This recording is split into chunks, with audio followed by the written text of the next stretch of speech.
ये scene play का सबसे इम्पोर्टेंट मोमेंट्स में से एक है क्योंकि यहाँ ब्रूटस अपने इमोशंस और डिसीजंस के बीच एक इंटेंस स्ट्रगल करता है। उसका कैरेक्टर, जो एक ऑनरेबल और नोबल रोमन माना जाता है, अपने दोस्त जूलियस सीजर के खिलाफ जाना चाहता है, लेकिन एक बड़ी कॉज के लिए, रोम के भले के लिए। सीन की शुरुआत ब्रूटस के इनर कॉन्फ्लिक्ट के साथ होती है। वो अपने गार्डन में रात को अकेले घूम रहा है। उसका मन सीजर के फ्यूचर एक्शन के बारे में सोच रहा है।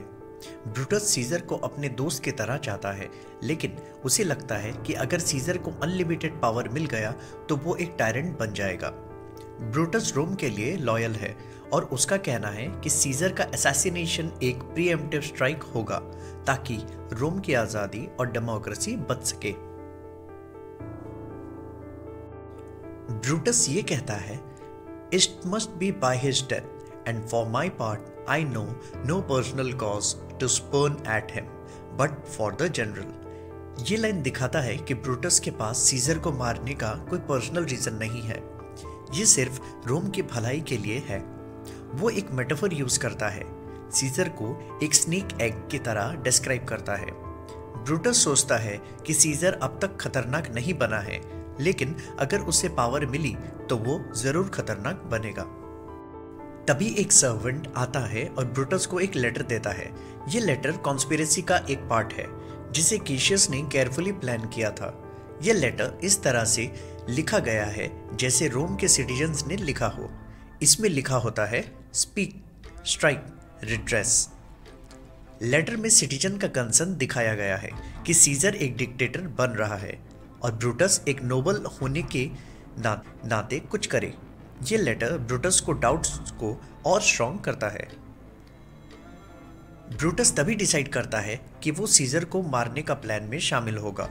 उसने कहा है, "O Rome, I make the promise, if the redress will follow, thou receivest thy full petition at the hand of Brutus." ये ब्रूटस के लॉयल्टी को रोम के प्रति दिखाता है। अब उसके मन में क्लैरिटी आता है कि सीजर को मरना जरूरी है। सीन के अगले पार्ट में कैशियस और उसके कॉन्स्पिरेटर्स कैस्का, डिशियस, सिना, मेटलस सिम्बर और ट्रिबोनियस ब्रूटस के घर आते हैं।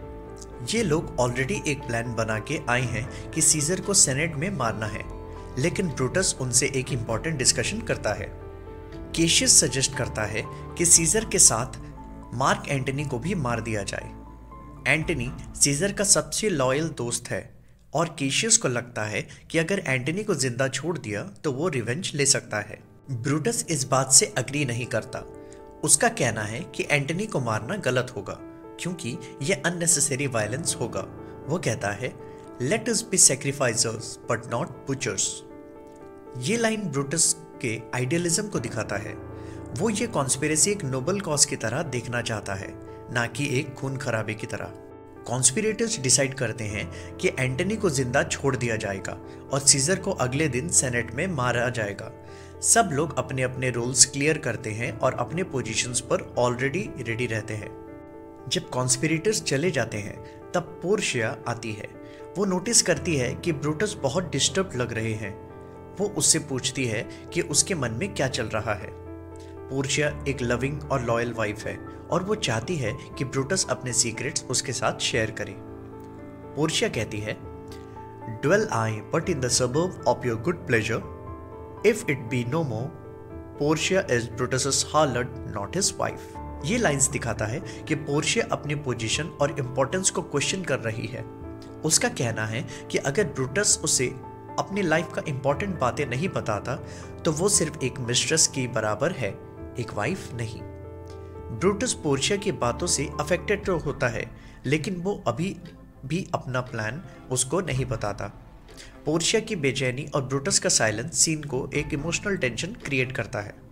सीन के एंड में ब्रूटस अपने सर्वेंट लूशियस को काम देता है ताकि सब कुछ प्लान के मुताबिक हो।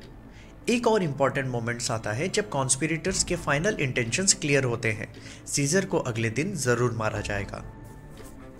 अब आइए इस सीन के थीम के बारे में कुछ एनालिसिस करते हैं। सबसे पहला, इनर कॉन्फ्लिक्ट, जिसे कहते हैं अंतर्द्वंद। ब्रूटस के इनर कॉन्फ्लिक्ट इस सीन का कोर है। उसको अपने दोस्त के प्रति प्यार और अपने देश के प्रति लॉयल्टी के बीच एक स्ट्रगल है। ये उसका कैरेक्टर डेवलप करता है और दिखाता है कि वो एक नोबल कॉज के लिए अपना पर्सनल इमोशंस को साइड में रखने के लिए तैयार है। इसी का दूसरा थीम है मैनिपुलेशन। केशियस का रोल इस सीन में दिखाता है कि कॉन्स्पिरेसी कैसे ब्रूटस को मैनिपुलेट कर रहे हैं। फेक लेटर्स और पीयर प्रेशर के थ्रू कॉन्स्पिरेटर्स ब्रूटस को अपने साथ ले आते हैं। पोर्शिया और ब्रूटस के इंटरेक्शन में एक इंटरेस्टिंग डायनामिक्स है। पोर्शिया एक स्ट्रॉन्ग और वोकल कैरेक्टर है, लेकिन उसका रोल ट्रेडिशनल पेट्रियार्कल सोसाइटी के बाउंड्री में रेस्ट्रिक्टेड है। ब्रूटस का आइडियलिज्म और केशियस का प्रैग्मेटिज्म इस सीन में कॉन्ट्रास्ट करता है। केशियस हर खतरा एलिमिनेट करना चाहता है, एंटनी को भी मारना, लेकिन ब्रूटस अपने नोबल आइडियाज को प्रायोरिटीज देता है। एक्ट 2 सीन 1 में ब्रूटस के मोरल और इमोशनल स्ट्रगल को ब्रिलियंटली पोर्ट्रे किया गया है। ये सीन ना सिर्फ प्लॉट के लिए क्रूशियल है, बट ये ब्रूटस के कैरेक्टर को भी एक क्लियर इंसाइट देता है।